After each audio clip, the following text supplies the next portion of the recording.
I don't know who needs to hear this, but you are worthy, not worthless. However, those people in the past made you feel, just know that they didn't know who you truly were. They didn't see your value, and that doesn't make them a bad person sometimes. They just never seen great, you know?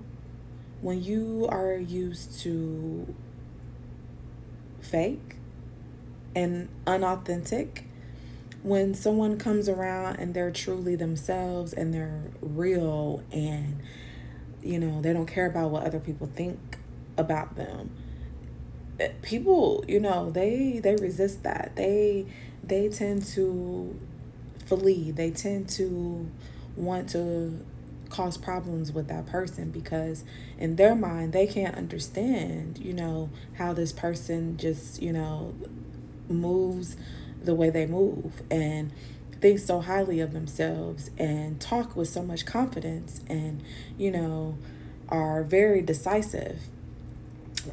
Some people are not used to that. We live in a world where people are mainly insecure. So when people come around someone else that's confident, it's hard for them to see. Sometimes they don't want to see it because they don't feel that themselves. Just like how it's hard to give somebody something that you don't have yourself, it's the same way when they're seeing your worth. So I feel like somebody needs to hear that. Like, just because that one person didn't see your worth doesn't mean you're worthless. You're worth it. You just have to find the people that see it right away. You can't make somebody see your worth.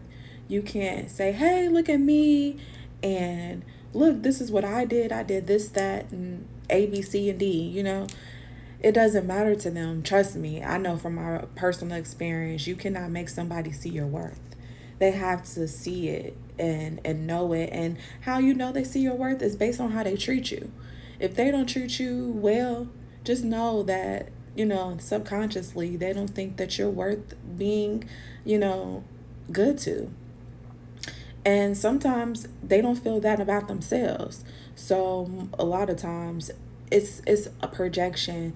When things happen to you, it's not to you, it's for you. And a lot of times, that person, they're not even thinking about the things that they do. That's just how their thinking process. So it has nothing to do with you. I just want you to know that you are worthy, that you are everything that a person could ever want. You are